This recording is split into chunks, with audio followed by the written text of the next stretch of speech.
Hi there, and thanks for joining us. I'm Connie Tran. Epilepsy is a central nervous system disorder that is characterized by recurrent and unpredictable seizures. It has no identifiable cause in about half the people with the condition, and it can happen to anyone. This was the case for Colton Ogden, whose symptoms began just a few months after turning a year old. Wealthy Jenner has the story. He was born healthy, developed normally, was verbal. After about 2 months of the seizures starting at 17 months, he began to lose his speech, and it progressed from there. So now, after so many years of just the constant seizures, he's severely delayed. Dr. Terry Hutchinson diagnosed Colton with Lennox-Gastaut syndrome, a rare and severe type of childhood onset epilepsy where intellectual and physical development is usually delayed and often worsens over time. And Colton has all of those features. Lennox-Gastaut is particularly frustrating in terms of treatment. Many times we are just not able to control the seizures. Sometimes we can help. But by and large, those make up a major portion of people with epilepsy that doesn't respond to treatment. Colton is in and out of the emergency room, usually admitted with continuous seizures that need to be stopped and brought down to his baseline, which Dr. Hutchinson says is still several seizures a day. The seizure is something that jumps on you when you least expect it.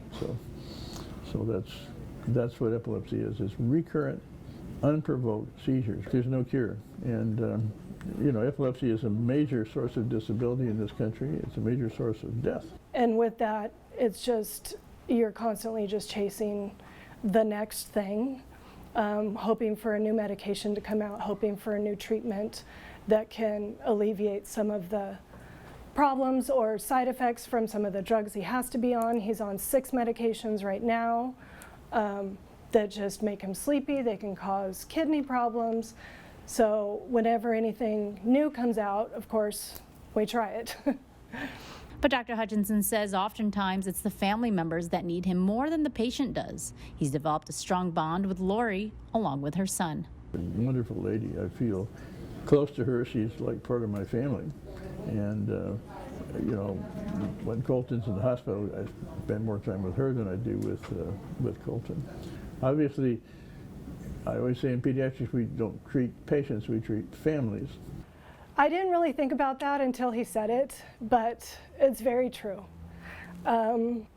Colton's run out of options. There aren't new medications.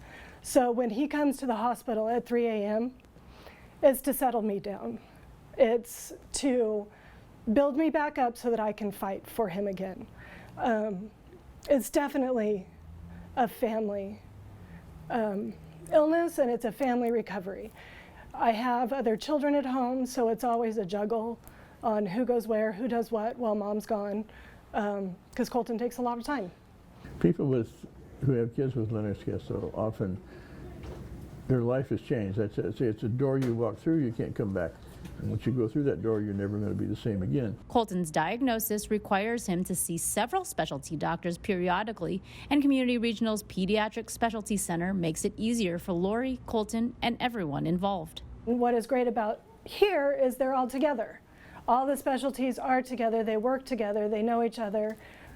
Same building. Sometimes we see all 3 of them at the same time, the same appointment. They're really good about bringing you in and taking care of it. You don't have to keep coming back and forth.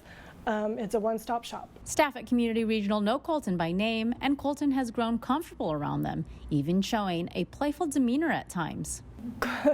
Colton may not be verbal, but he definitely gets his likes and dislikes out. And the staff, he has his favorites. He plays favorites with the nurses. They're family. We talk outside of the hospital. We see, you know, it's just, they become your family. When you've got a chronic kid, it takes a village, and they're my village.